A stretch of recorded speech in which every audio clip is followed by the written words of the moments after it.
의 말씀이 암만 증거해도 잘 전달되지 않을 것이라는 생각을 이미 했는지 뭔가 북이스라엘 사람들의 그 귀에 쏙 들어갈 만한 얘기서부터 시작을 하고 있는 거예요. 그 첫 번째가 뭐냐면 다메섹, 아람 나라 망한다라는 거예요. 예. 아람 나라가 망하는데 어떻게 망하냐? 5절에 보면 하나님이 다메섹의 빗장을 끊으며 아웬 골짜기 그거 다 다메섹에 있는 지명들입니다. 그 거민 끊어버리고 아람 백성이 사로잡혀 길에 이르리라. 그래서 이 아람 백성이 누구에게 결국은 망하냐 하면 후일 아수르에 망해요. 그걸 벌써 내다보고 하는 얘기예요. 그 다음에 6절에 보게 되면 또 누가 망한다고 얘기를 하냐 하면 가사. 우리 아까 지도의 14페이지 한번 보세요. 가사는 또 어디에 있는 나라인가? 자, 14페이지에 보면, 자, 그 지중해, 왼편에 보면 지중해라고 돼 있고, 지중해 아래쪽에 보면 블레셋이라고 있죠? 왼쪽 아래편에 보면, 그러면 그 블레셋이라고 하는 그 경계선 있는데 보면은, 가드, 그 다음에 에그론도 있고, 아스돗도 있고, 쭉 내려가다 보면 아스글론, 가사라고 있죠? 예. 바로 여기가 블레셋입니다. 그러니까 이 블레셋의 수도가 어디냐 하면 가사예요. 이 블레셋이라고 하는 나라도 말이죠. 어떻게 된 나라냐 하면, 가사, 가드, 아스돗, 아스글론, 에글론, 요 5개의 도성이 서로 연합해가지고 한 나라를 이루었어요. 이건 마치 어디랑 똑같으냐 하면 그리스 아시죠? 그리스 나라가 아테네, 스파르타, 고린도, 이런 나라가 연합해가지고 한 나라 이룬 것처럼 헬라를 이룬 것처럼 블레셋도 5개의 이 도성이 가사, 가드, 아스돗, 아스글론, 에글론 요 5개의 도성이 합쳐져가지고 블레셋이라는 나라를 이루었어요. 근데 이 중에서 제일 힘이 센 동네가 어디였냐면 가사야. 그래서 이 가사는 사사기에 보면 삼손이랑 관련됐던 지역이 가사예요. 드릴라가 있었던 곳. 가드는 또 어디냐 하면은 그거는 블레셋의 골리앗의 고향이 또 가드야. 그리고 아스돗이라고 하는 곳은 사사기에 보면 사사기인가 사무엘서인가 법궤를 뺏겨가지고 다곤 신전에 갔던 곳이 아스돗이에요. 예.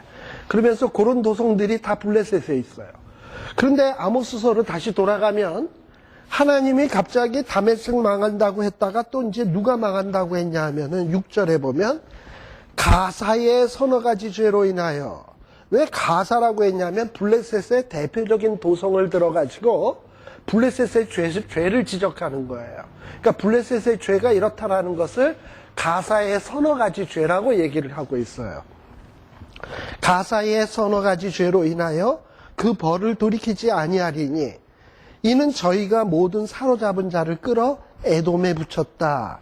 여기 사로잡은 자를 끌어서 에돔에 붙였다는 건 뭐냐 하면 이 가사 사람들이 이스라엘 사람들을 잡아다가 자꾸 에돔 사람들한테 팔아먹어. 인신매매. 인신매매를 하는 거예요. 그래서 하나님이 그 죄를 딱 기억했다가 7절에 보니까 가사성에 불을 보낼 것이고 그 궁궐들을 살라버리겠다 라고 얘기를 해요. 그리고 또 어디도 망하게 할 거냐 하면 아스돗, 블레셋의 도성이라 그랬죠? 아스돗도 망한대. 아스글론도 망한대. 에글론도 망한대. 그러니까 블레셋이 쫄딱 망하는 거지 뭐. 근데 이 블레셋이라고 하는 나라는 이미 사사시대 때부터 삼손 시대 때서부터 시작해서 이스라엘에 계속 원수같이 놀았던 나라예요. 그러니까 이 블레셋이 망한다는 것도 역시 북이스라엘 사람들이 들을 때는 이거는 뭐다? 복음이야. 복음. 자, 블레셋도 망한다. 그 다음에 또 갑자기 누가 망하냐 하면 11절에 보면 여호와께서 9절에 보게 되면 죄송합니다. 9절에 보게 되면 또 누가 망하냐? 어디가 망해요? 두로 9절에 보면 두로의 서너 가지 죄로 인하여 그 벌을 돌이키지 않겠다라고 되어 있어요. 이 두로는 또 어디에 있는 나라냐? 여러분들 14페이지를 보시면 14페이지에 보면 분열왕국 시대 팔레스틴 해서 베니게라고 하는 곳 있죠. 베니게가 영어식으로 이름으로 얘기하면 페니키아야, 페니키아. 근데 거기에 보면 도시들이 있는데 제일 위쪽에는 시돈이라고 하는 도시가 있고, 그 다음에 그 밑에 보면 두로라고 하는 도시가 있고, 그 밑에 내려가면 악고라는 도시가 있죠.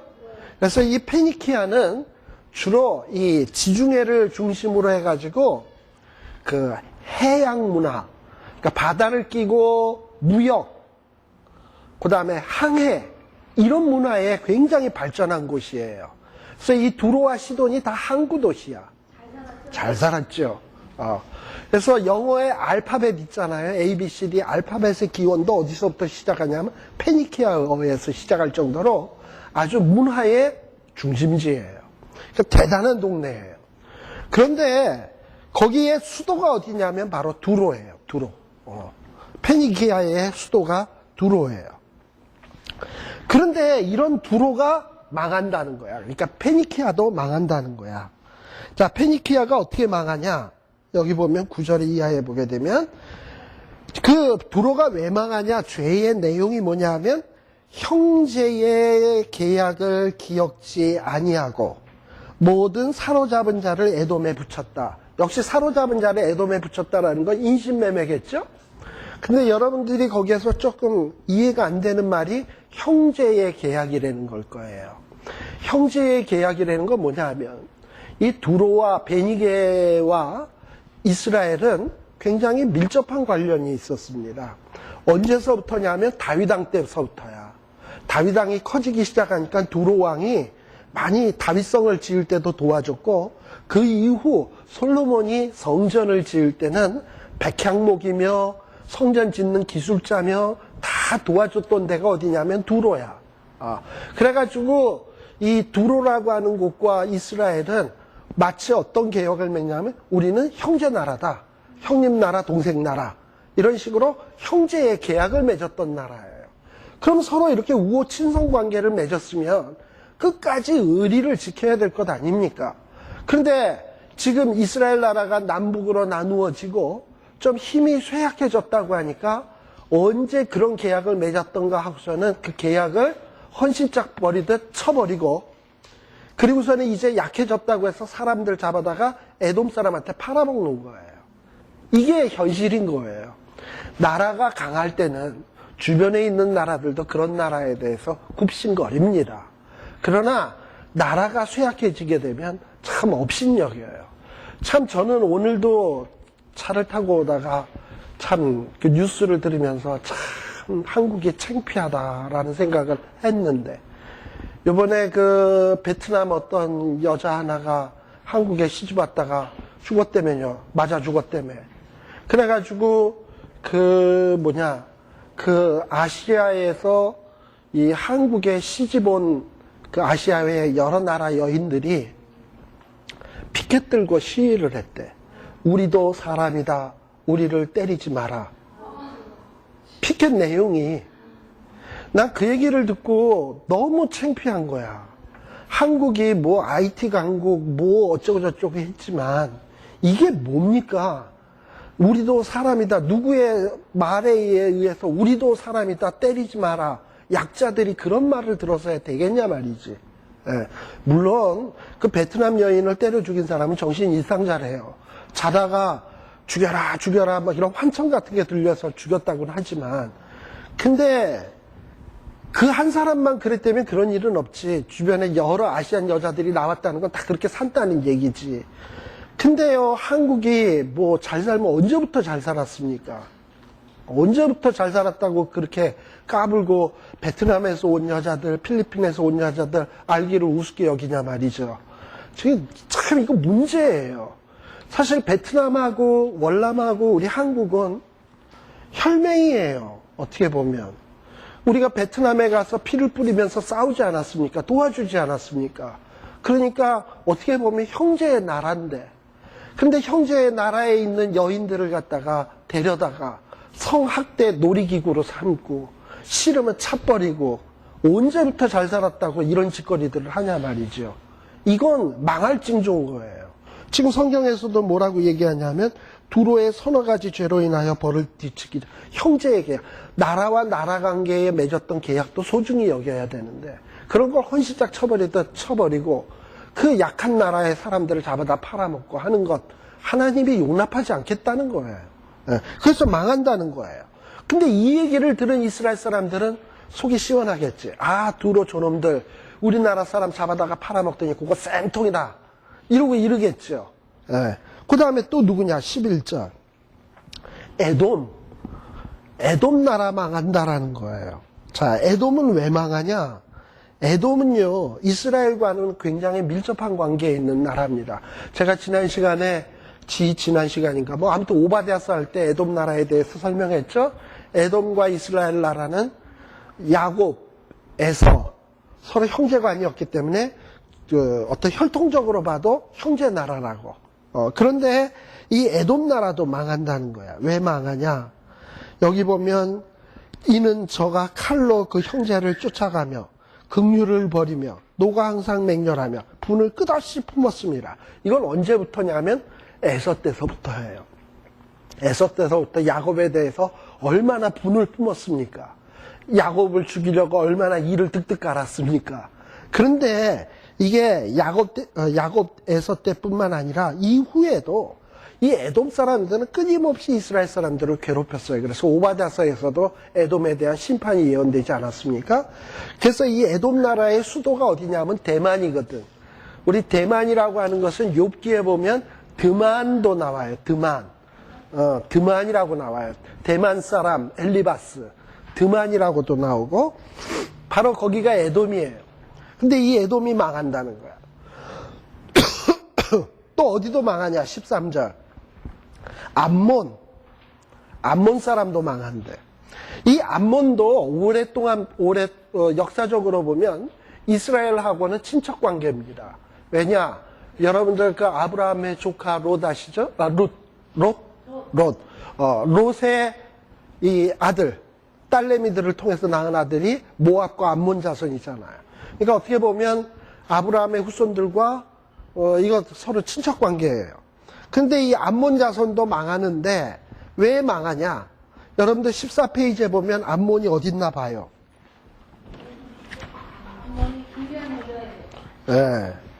그 길르앗 옆에 암몬이라고 있죠? 자, 그러니까 이 암몬 사람들이 제일 만만한 데가 길르앗이거든. 그러니까 길르앗에 맨날 쳐들어오는 거야. 근데 여러분들 그 성경에 보면 길르앗의 향유 이런 말 들어보셨죠? 굉장히 거기도 비옥한 땅이에요. 길르앗 땅도. 그런데 이 땅에 맨날 암몬 사람들이 쳐들어와 가지고 이스라엘 백성들을 괴롭혔어요. 그래가지고 얼마만큼 이 암몬 사람들이 끔찍한 일들을 저질렀는고 하니 여인들 개복 수술을 했어요. 자, 13절에 보면 암몬 사람들이 쳐들어와 가지고 그 잔인함이 여자들 아이벤 여인의 배를 갈랐어. 그러니까 이건 애를 못 낳으니까 개복 수술해서 낳게 해준 게 아니죠, 이건. 그러니까 여자들의 배를 갈라가지고 그 안에서 막 애들을 끄집어내고 이런 잔혹한 일들을 행했단 말이죠. 그래서 하나님이 이런 암몬도 망한다는 거야. 그래서 14절에 보면 암몬의 수도가 랍바거든. 랍바성에 불을 놓아서 하나님이 심판하시겠대요. 또 2장에 보면 또 누가 망하느냐? 모압도 망하는데 이 모압도 역시 이스라엘하고는 친척 나라인 거 아시죠? 자, 그러니까 여러분들 어디서부터가 친척이고 관계가 그러합니까? 11절에 보면 에돔도 친척이었죠. 그 다음에 암몬도 친척이었죠. 2장도 보면 모압도 친척이었죠. 그 이전에는 두로는 형제의 계약을 맺었던 나라죠. 그러니까 지금 하나님이 심판하신다는 얘기가 어떤 식으로 오느냐 하면 점점 이스라엘하고 가까운 쪽으로 집중돼서 들어오는 거야. 처음에 다메섹은 전혀 상관없는 나라야. 다메섹. 그 다음에 가사, 여기도 블레셋도 별로 상관없는 나라야. 그러다가 이제 조금 상관이 있는 나라가 어디냐면 두로. 그리고 더 상관이 있는 나라가 어디냐면 에돔. 그 다음에 또 상관이 있는 나라가 어디냐면 암몬, 모압. 이러면서 상관이 있는 나라의 죄들을 점점 그러니까 아모스는 지금 죄를 지적하는데 이스라엘 먼 데서부터 이스라엘 가까운 쪽으로 자꾸 죄를 지적해서 들어오는 중이에요. 자, 그러면서 2장에 보면 모압도 죄로 망한대. 근데 모압은 무슨 죄를 졌냐 하면 이것도 굉장히 잔인한 죄예요. 여기에 보면 에돔 왕의 뼈를 불살라 회를 만들었다. 이게 무슨 얘기냐면 여러분들 부관참시라는 말 들어봤습니까? 옛날에 무슨 영모죄를 지으면은 무덤 속에서 관을 뽑아내가지고 그 뼈를 또 빻아가지고 불살르는 거 있잖아요. 그런 걸 부관참시라 그러는데 바로 이 모압 사람들이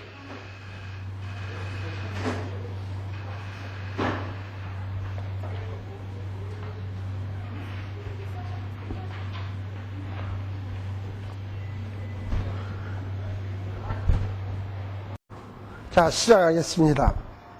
근데 이 모압 사람들이 이렇게 이미 죽어서 무덤에 썩어진 사람들까지 끄집어내서 막 불지르고 잿더미로 만들고 하는 이런 잔인한 죄에 대해서 하나님이 용서치 않겠다는 거예요.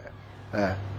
그리고 이제 자, 그러니까 이 모압도 친척 나라죠. 그 다음에 이제 4절에 보면 누가 등장하냐? 유다. 유다는 북이스라엘 입장에서 보면 진짜 형제지, 이거는. 그러니까 이제 진짜 가까운 쪽까지 딱 왔어. 유다 나라도 망한대. 근데 유다 나라는 왜 망하냐? 하나님의 율법을 멸시한 죄. 자, 그럼 유다 나라가 하나님의 율법을 멸시했으면 북이스라엘은 얼마나 멸시했을까? 그죠? 또 북이스라엘 남쪽 유다 나라는 하나님의 율례를 지키지 않았기 때문이래. 또 유다 나라가 망하는 것은 열조를 따라가던 거짓 것에 미혹되었대. 거짓 것이라는 건 뭐냐 하면 우상. 특히 이 여로보암 때 북이스라엘에는 무슨 우상이 물론 금송아지도 있었습니다만 바알신 같은 거에 미혹이 되었기 때문에 망한다는 거예요. 이 바알신에 미혹되기 시작한 건 언제부터입니까? 북이스라엘은 아합 왕 때부터, 남쪽은 여호사밧 왕, 아달랴 이럴 때 이 바알 우상들이 막 들어왔잖아요. 그러면서 막 미혹되기 시작했기 때문에 유다 망한다는 거예요. 자, 그러고서는 이러다 보니까는 이스라엘 사람들이 자기네만 빼놓고 자기네 주변 나라가 다 망한다 그러니까 이제 자기네만 우뚝 설 거라고 생각을 했을 거 아니야. 그랬는데 웬걸 6절에 보니까 2장 6절 이제 본론을 얘기하는 거예요. 아모스가 이제 니들도 망한다. 자, 니들도 망하는데 이스라엘의 서너 가지 죄로 인해서 망하는데 너희들이 왜 망하냐? 그 죄가 뭐냐 하면 첫 번째 인신매매예요. 은을 받고 의인을 팔며 신한켤레를 받고 궁핍한 자를 팔았다. 자, 이거 앞에 보면 두로 사람도 인신매매했기 때문에 망한다 그랬잖아요. 그러면은 여기 이스라엘 사람들도 인신매매 하는 거잖아. 그 다음에 또 7절 가난한 자리에 머리에 있는 티끌을 탐내며 겸손한 자의 길을 굳게 하며 부자가 한 젊은 여인에게 다녀서 나의 거룩한 이름을 더럽혔다. 이건 다 뭐냐 하면 하나님의 율법을 무시한 거거든. 왜냐하면은 하나님은 고아나 과부 그리고 가난한 자들을 도와주라 그랬잖아요. 그리고 여기 보면 부자가 한 젊은 여인에게 다닌다? 이거 간음이잖아. 이 이스라엘 백성은 이렇게 살아서는 안 되잖아요. 또 심지어는 8절에 보면 모든 단 옆에 전당 잡은 옷 위에 누웠다. 전당 잡은 옷은 해지기 전에 돌려주라 그랬거든요. 율법에. 근데 그 율법을 어긴 거거든요. 그러니 이 죄들은 다 누가 지은 거냐면 앞에 4절 5절에 보면 유다가 지은 죄거든. 그러니까 이스라엘의 죄는 무슨 죄냐? 앞에 다메섹이 지었던 죄, 두로가 지었던 죄, 모압, 암몬, 유다가 지었던 죄의 종합 선물판이라. 무슨 얘기인지 아시겠죠? 그러니까 이스라엘 나라는 망할 수밖에 없는 거예요. 근데 이 얘기를 아모스가 초장부터 얘기를 했다 그런다면 그 목이 남아날까? 안 남아나지. 그러니까 이 얘기를 하기 위해서 먼저 주변 나라부터 쫙 얘기를 해놓고 이 나라는 이 죄 때문에 망하고 이 나라는 이 죄 때문에 망하고 이 나라는 이 죄 때문에 망하는데 너희는 이 죄 때문에 망한다. 이 얘기하는 거예요. 이게 바로 아모스의 메시지 전하는 방법입니다. 그러면서 좀 더 북이스라엘 사람들의 죄를 좀 더 구체적으로 이야기를 해요. 자, 왜 하나님이 이렇게 북이스라엘을 멸망시킬 수밖에 없냐? 사실 이 북이스라엘은요, 하나님이 특별히 택한 민족이에요. 남쪽 유다도 그렇지만. 그래서요, 구절에 보게 되면 하나님께서는 이스라엘 백성들을 특별히 택해가지고 가나안 땅에는 원래 아모리 족속들이 살고 있었거든요. 근데 그 아모리 족속들은 이스라엘에 비해서 훨씬 키도 크고 강하고 이런 사람들이었어요. 근데 이스라엘 백성들을 하나님이 사랑하셨기 때문에 아모리 족속을 내쫓고 가나안 땅을 그들에게 주셨다고. 이거 뭐 은혜지. 바로 그 얘기를 하는 거예요. 아모리 사람을 저희 앞에서 멸하였나니 그 키는 백향목 높이 같고 강하기는 상수리나무 같으나 하나님이 진멸시켰다는 거예요. 왜? 이스라엘 백성을 사랑하니까. 또 10절에도 보면 이스라엘 백성들을 사랑하니까 애굽에서 인도해 냈잖아요. 출애굽시켰잖아요. 그렇다면 이스라엘 백성은 어떻게 살아야 마땅하냐 하면 뭔가 세계의 열방 가운데서 구별된 존재로 살아야 돼. 구별된 존재. 우리는 보통 사람들이 아니라 우리는 하나님의 택하신 민족이다. 이 땅 위에서 우리가 복의 근원으로서 살아야 된다. 뭔가 이렇게 생각부터가 달라야 돼.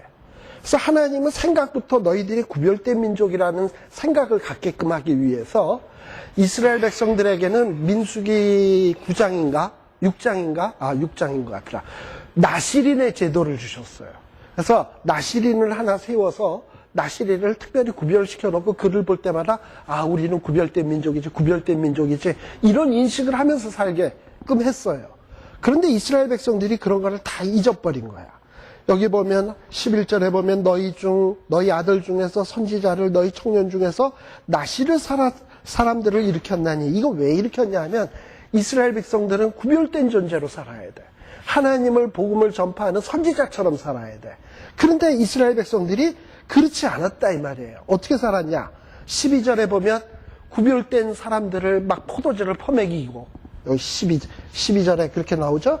나시르 사람으로 포도주를 마시게 하며 또 선지자에게 명하여 말씀 증거하지 않게 하고 막 이러면서 뭔가 이스라엘 백성들이 감당해야 될 구별된 사명, 말씀 증거하는 사명을 못하게 하고 안 하고 이러고 살았다 이 말이죠. 그러니 하나님이 가만히 있겠냐 이 말이지. 심판하실 수밖에 없는 거예요. 근데요, 심판하시는데 참 하나님은 이 아모스의 자기가 살아온 환경, 자기가 경험했던 어떤 이런 거를 통해서 그 심판의 리얼함을 잘 묘사시키고 있어요. 자, 아모스는 뭐였다고요? 직업이? 목자, 농촌에 사는 사람이에요. 그래서 그 사람은 늘 뭘 많이 보냐 하면 뭐 소가 수레 끌고 가는 거.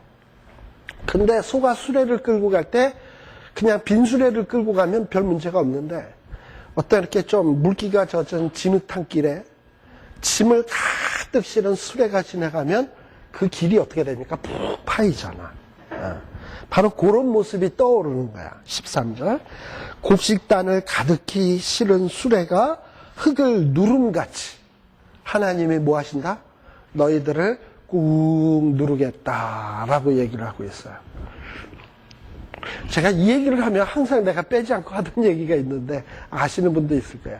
여러분들 그 펌스라고 하는 그 쥐보다는 크고 또 생긴 거는 딱 무슨 그 너구리 같이 생기게 갔는데 아주 꼬리도 길고 아주 흉측하게 생긴 쥐 한 크기가 이만해요.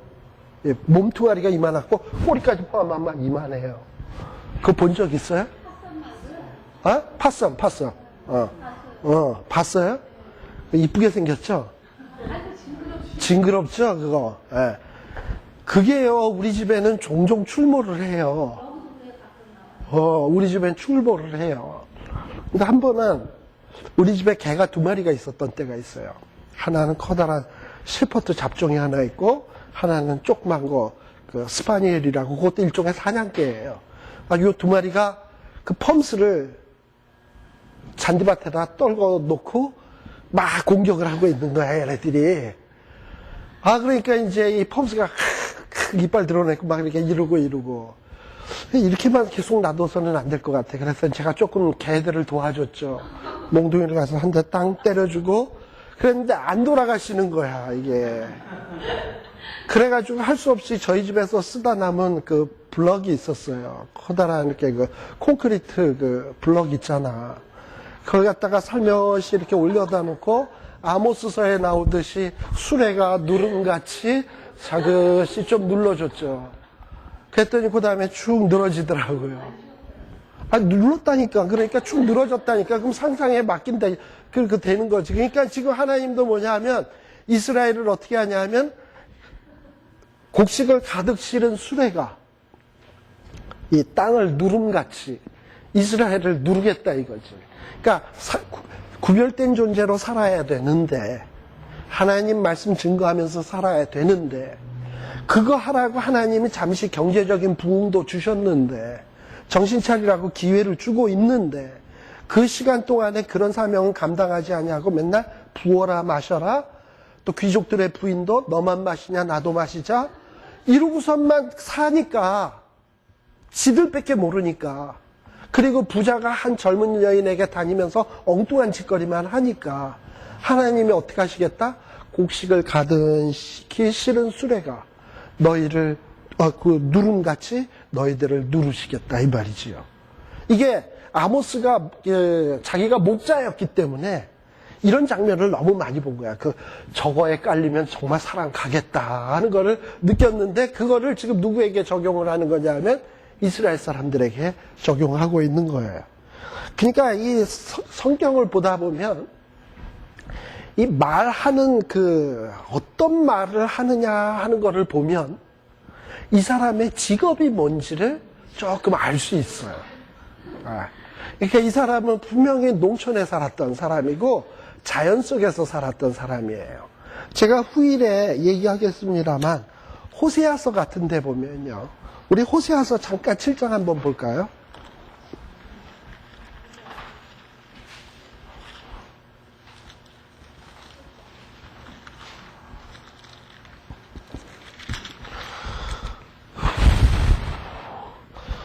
호세아는요, 그 말하는 데 보면 이 부엌에서 일어나는 일들 있잖아요.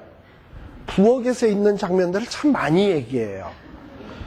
여기에 보면은 무슨 얘기가 있냐면은, 자, 7장 4절에 보면, 저희는 다 가늠하는 자라 모에 빵 만드는 자에게 달궈진 화덕 같도다.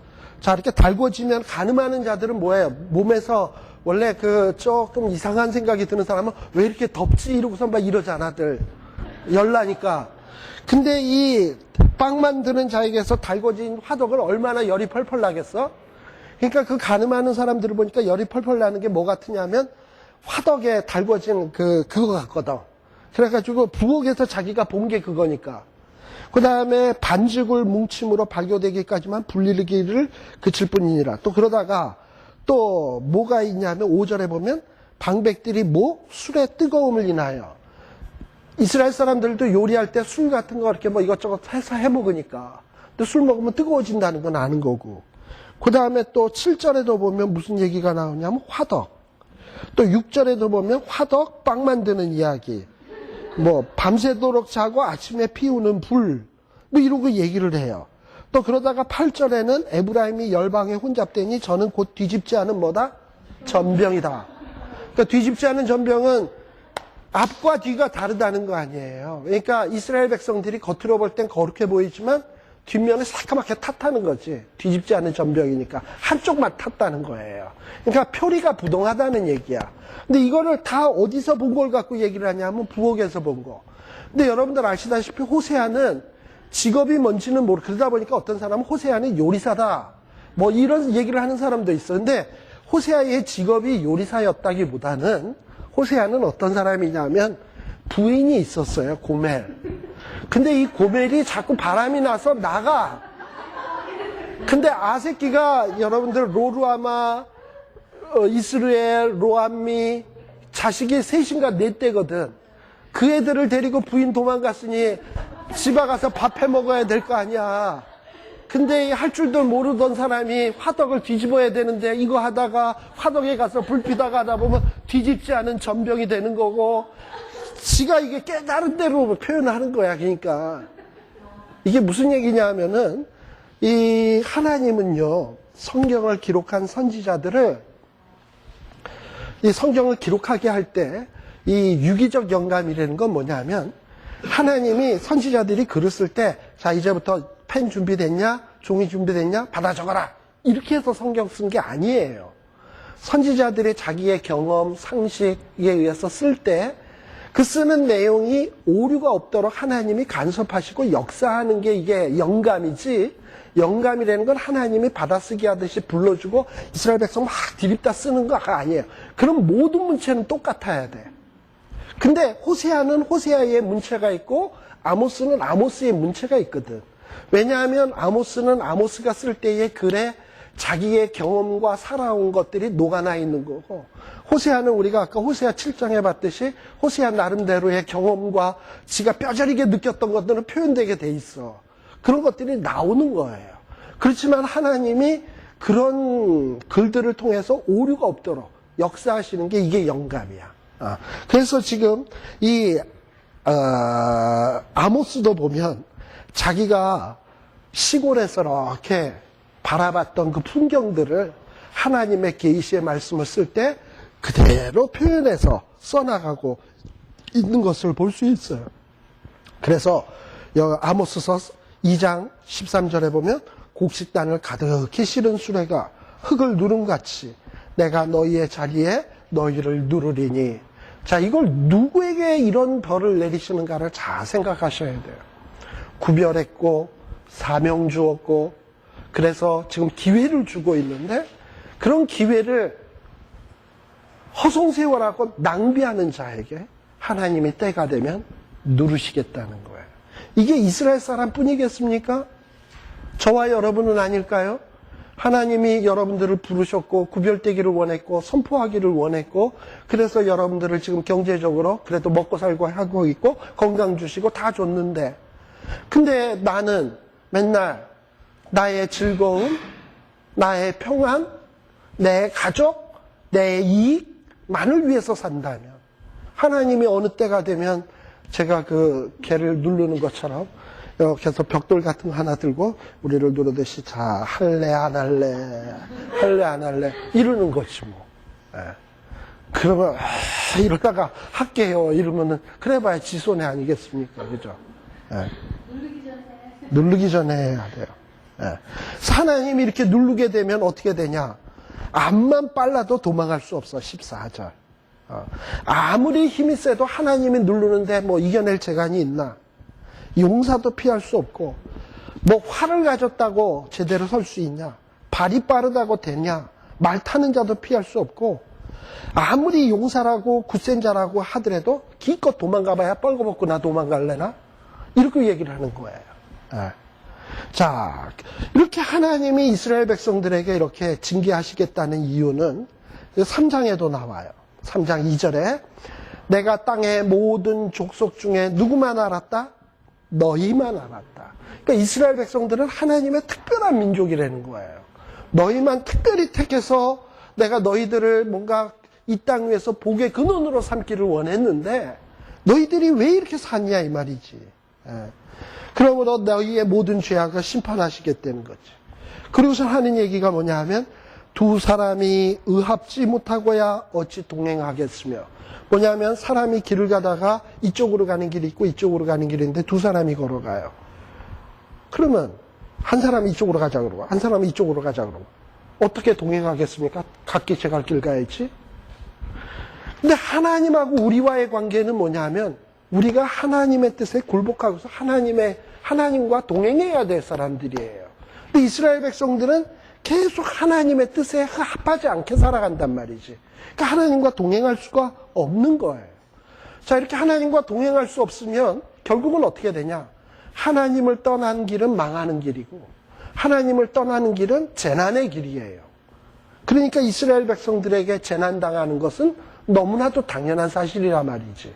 그래서 여기 4절, 5절, 6절도 역시 이건 아모스만이 할 수 있는 표현이에요. 왜냐하면 아모스는 농촌의 들판에서 살던 사람이기 때문에 무슨 사자 또는 그 짐승들을 잡기 위한 그 창에 있잖아요. 창에 뭐 이런 것들을 많이 봤던 사람이야. 그런데 보통 들판에 사자들이요 막 어흥하고 짖을 때가 있어. 근데 이럴 때는 어떤 때냐면 원래 사자는 말이죠. 군집성 동물입니다. 호랑이는 주로 혼자서 활동하는데요. 사자는요, 순놈 한 마리에 암놈 여러 마리가 한꺼번에 같이 삽니다. 새끼들 키우면서. 근데 이 순놈은 말이죠. 맨날 잠만 자요. 그러다가 자기의 그 영역에 다른 순놈이 나타나면 그놈과 싸우는 일만 해요. 순놈은 평소엔 잠만 자요. 그리고 사냥은 누가 하냐? 주로 암사자들이 다 합니다. 암사자들이 몇 마리 나가서 협공을 해서 짐승들을 잡아요. 근데 짐승들을 잡으면 사자들이 짐승을 잡으면 소리를 지른대요. 왜냐? 지금 음식이 준비됐으니까 와서 식사 참여해라 하고 부르는 거예요. 그래서 여기에 보면은 사자가 움킨 것이 없고야, 그러니까 사자가 부르짖는 것은 뭔가 움킨 것이 있다는 거예요. 먹을 것이 준비되었다는 얘기예요. 그러니까 사자가 부르짖는 데는 이유가 있다는 거죠. 뭔가 움킨 게 있다는 거고, 또 젊은 사자가 잡은 것이 없고야 어찌 굴에서 소리를 내겠느냐. 그러니까 사자는 소리를 낼 때는 뭔가 먹을 것을 사냥에 성공했기 때문에 부르짖는 거예요. 이유가 있는 거예요. 그러니까 이 얘기는 뭐냐면 사자가 부르짖는데도 이유가 있다. 또 그 다음에 창해, 5절에 보면 창해가 나오는데 창해는 덫이에요. 덫인데 이 덫을 땅에다 이렇게 놔두면 새가 지나가다가 탁 걸리잖아? 그럼 새는 어떻게 됩니까? 날아가려고 푸석하고 올라가니까 창해가 위로 탁 뛰어오르겠지? 그러니까 창해가 뛰어올랐다는 건 새가 잡혔다는 거예요. 그러니까 창해가 뛰어오르는 데는 이유가 있는 거예요. 그죠? 그러니까 창해가 뛰는 것도 이유가 있는 거고. 또 6절. 성읍에서 나팔을 불게 되고야 어찌 두려워 아니하겠으며. 이 얘기는 뭐냐 하면 성읍에서 나팔을 왜 불러요? 적들이 쳐들어오면 부 하고 비상나팔을 부는 거지.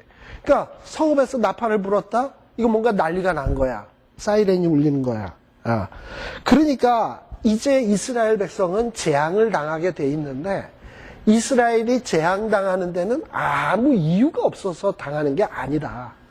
이게 여기에는 이유가 있다.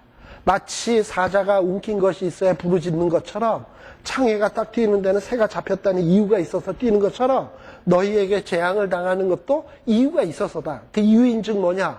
구별된 존재로 살아야 되는데, 사명 감당해야 되는데, 하나님이 기회 줬을 때 그 기회를 선용해야 되는데, 그거 안 했다면 너희에게는 재앙이 임할 수밖에 없다는 거예요.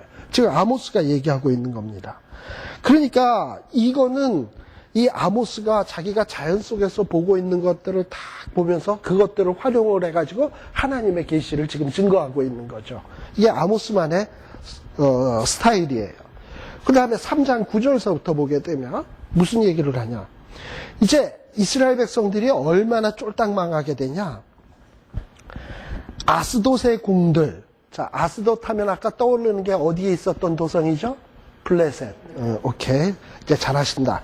애굽 땅의 궁들. 애굽 땅도 이스라엘이 출애굽한 이스라엘하고는 전혀 관계없는 땅이죠.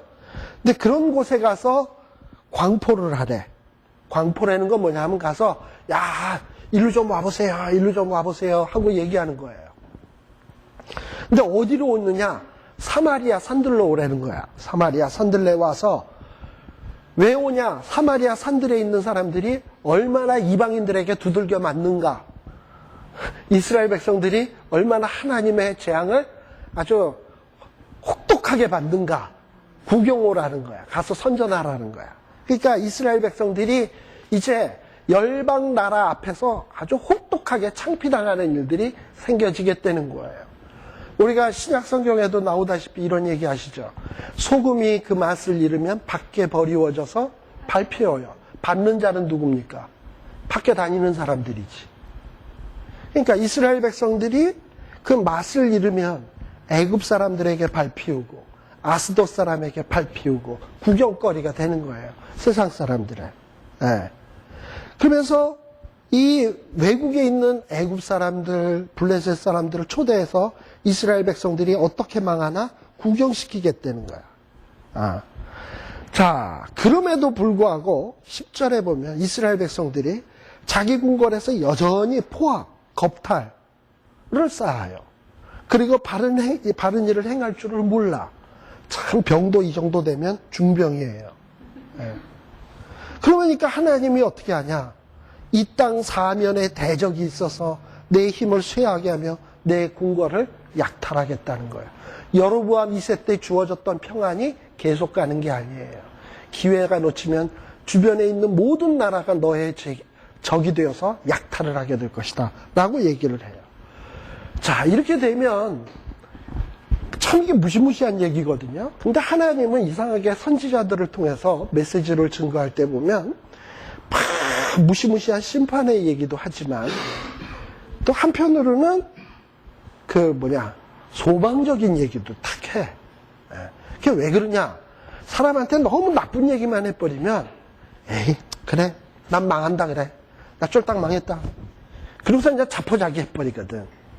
그러나 좋은 얘기를 약간 하면 거기에 소망을 걸게 돼 있거든요. 그래서 하나님이 소망을 잃지 말라고 뭔가 희망적인 얘기를 해요.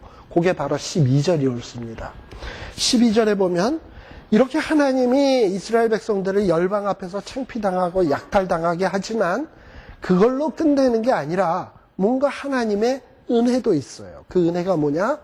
목자가 사자 입에서 양의 두 다리나 귀 조각을 건져냄 같이 사마리아에서 침상 모퉁이에나 걸상 비단방석에 앉은 이스라엘 자손이 건져냄을 입으리라 라는 얘기예요. 목자가 치던 양떼들이 사자에게 물려갔어요. 그러면 사자가 다 뜯어먹냐? 배부를 만큼 뜯어먹고서는 대개 뒷다리 맛 없는 부분, 그런 데는 좀 남겨놔. 귀 조각, 이런 거는 좀 남겨놔. 그러면 목자는 그래도 자기가 옛날에 키우던 양들인데, 그거라도 주워다가 자기네 집 근처에 와서 그걸 묻어준단 말이지. 그 얘기를 하는 거예요. 여기에 보면 목자가 사자의 입에서 양의 두 다리나 귀 조각을 건져낸 같이. 그러니까 이스라엘 백성들이 열방에 붙들려 가서 참혹하게 뜯어먹히고 이리 찢기고 저리 찢기지만 거기에 귀 조각 같은 존재가 있다는 거예요. 뒷다리 좀 남은 것 같은 존재가 있다는 거예요. 이게 결국 뭐냐 하면 우리 구약에서 늘 얘기하는 남은 자.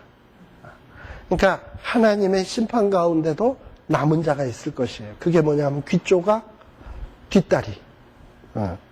그 다음에 또 여기에 보면 근데 그 남은 자는 많으냐 하면 많지가 않아. 소수야. 침상 모퉁이에나 걸상 비단 방석에 앉은 이스라엘 자손이 건져냄을 입으리라. 침상에는 모퉁이가 몇 군데 있습니까? 4군데. 그러나 침상이 클 경우에는 몇 사람이 앉겠습니까? 만일에 이 정도의 의자라면 하나, 둘, 셋, 넷. 한쪽 면에 4명은 앉겠지. 여기 또 4명, 8명. 여기 한 2명, 2명. 그렇게 앉는다면 귀퉁이에 앉는 자는 전체 수에 비하면 너무 일부죠.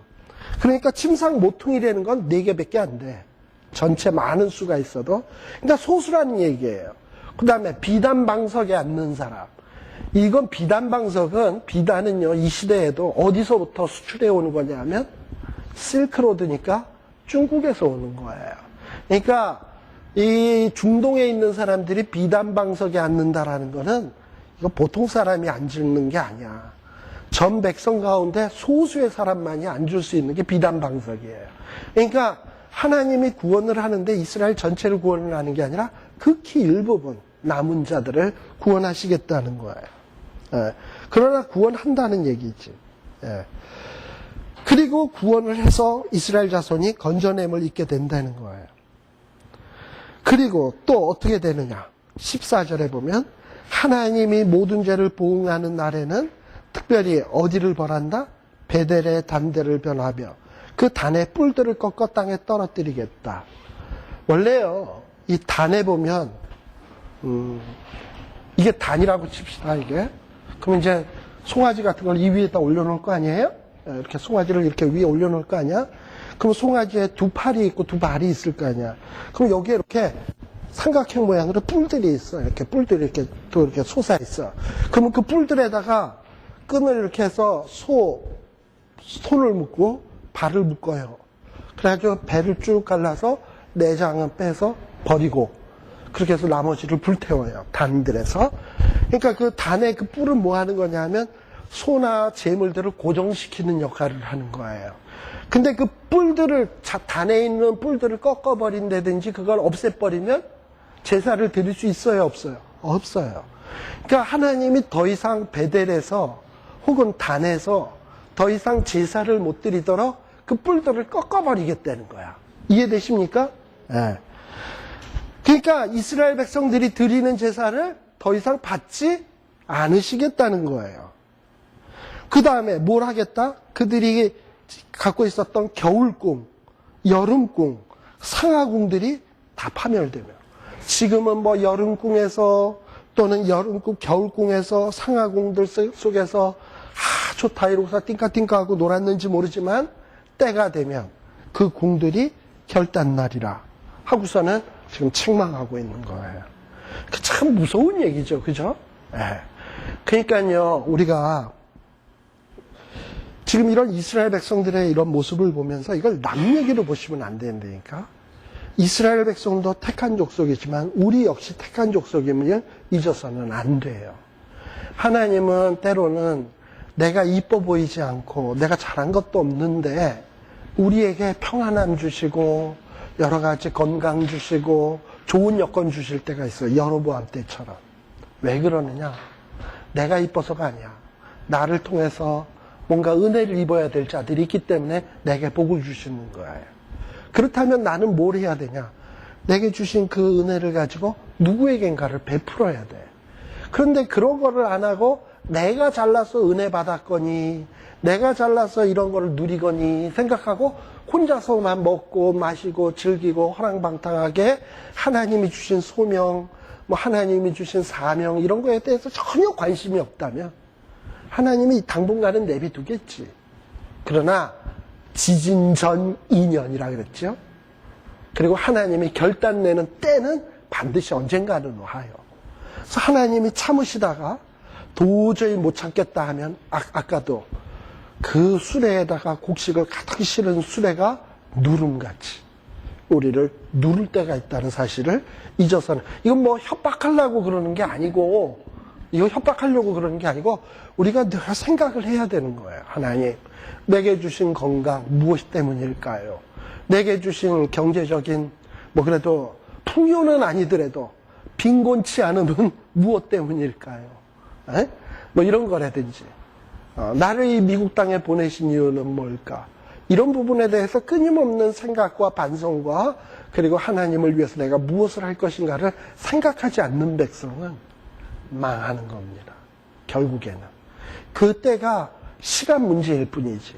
그래서 우리들이 정신을 바짝 차리고 이런 하나님의 말씀을 보면서 이게 이스라엘만의 이야기가 아니라 오늘 나의 이야기고 나는 주변에 있는 사람들의 죄 지어서 망한다는 소식에 기뻐할 게 아니라 그 죄가 나의 죄다라는 것을 알고 하나님 앞에 무릎 꿇고 기도하는 이런 끊임없는 반성, 이런 것들이 우리에게 있어지지 않으면 그건 참 소망 없는 민족입니다. 저는 우리 아까도 누가 얘기했지만은 우리 대한민국이라고 하는 나라, 사실 6.25 지금 60주년 됐지만 60년이라는 세월이 얼마나 짧은 세월입니까? 근데 그 짧은 세월 안에 지금 이만큼 부흥했다라는 것은 참 놀라운 부흥이고 기적이라고 해도 정말 누구도 부정 못할 사실입니다. 그러면 이건 정말 하나님의 은혜가 아니고서는 될 수 없는 일이거든요. 그렇다면 여기에는 분명히 하나님의 뜻이 있을 건데 조금 벌었다고 없이 사는 나라의 사람들의 인권을 무시하고 또 뭐 그 남자들만 그러나 또 기업하는 사람들은 보면 인도네시아니 뭐 이런 데 사람들 됐다가 그 잘라먹을 사람 돈을 잘라먹어야지 어떻게 영주권 없고 이렇다고 해서 임금 잘라먹고 사람들을 무시하고 때리고 그래. 그러면 이게 아모스 시대에 이 못된 이스라엘 사람들보다 잘난 게 뭐가 있냐 이 말이에요. 그게 내 이웃, 내 형제들이 지금 하고 있는 죄고 어쩌면 우리들이 하고 있는 죄인지도 모르겠어요. 그러고서는 우리는 그냥 부어라, 나만 잘 살면 되지 하고 산다면은 이건 정신 번쩍 차려야 될 일이라고. 하나님이 누름같이 누를 수 있다. 제가 누를 때도 그런 끔찍한 건데, 아무튼 그런 거 생각하시고 정말 우리가 우리의 조국 또 나의 현실 이런 걸 보고 하나님 앞에 깊이 반성하고 기도하고 그래서 깨어서 정신 바짝 차리고 사는 이런 우리의 삶이 되었으면 좋겠습니다. 다음 시간에는 우리 4장 이하서부터 여기 아모스 9장까지 아마 다음 시간이면 아모스가 끝날 수 있으리라고 보여져요. 네. 그래서 그렇게 나가도록 하겠습니다. 기도하겠습니다. 하나님 아버지 감사합니다. 참으로 이스라엘 백성 하나님이 긍휼히 여기셔서 그들에게 하마도기에서부터 아라바까지 큰 땅을 허용하여 주시고 경제적인 부흥을 주시고 정말 잘 지낼 수 있는 은혜를 베풀어 주셨는데 그 뜻이 무엇인지는 알지 못하고 그저 자기의 쾌락과 즐거움과 또 하나님의 율법의 말씀을 어기며 자기의 소명이 무엇인지도 알지 못하고 그저 허랑방탕하는 데만 시간과 모든 정력을 낭비하는 모습들을 보았습니다. 하나님 아버지, 이게 비단 그들만의 모습일까요? 오늘 우리의 모습은 아닌지요? 오늘날 한국교회의 모습은 아닌지요? 우리 한국 백성의 모습은 아닌지요? 하나님 아버지, 이 일을 눈물을 흘리며 하나님 앞에 통회하며 중보의 회개의 기도를 하는 자가 누가 있습니까? 먼저 이렇게 하나님의 말씀을 보고 느끼고 생각하는 우리가 무릎 꿇어야 되어야 되겠사오니 하나님 아버지, 우리에게 낙타의 무릎을 주시고 예레미야의 눈물을 주시고 우리의 조국의 현실을 보면서 눈물 뿌리며 기도할 수 있는 저희들이 되게 하여 주시옵소서. 이 일을 위해서 우리가 말씀을 공부하고 있으며 이 일을 위해서 우리가 말씀을 통해서 깨닫고 있사오니 우리의 사명 잘 감당하는 저희들 되게 하여 주시옵소서. 예수님 이름으로 기도드리옵나이다. 아멘. 마치겠습니다.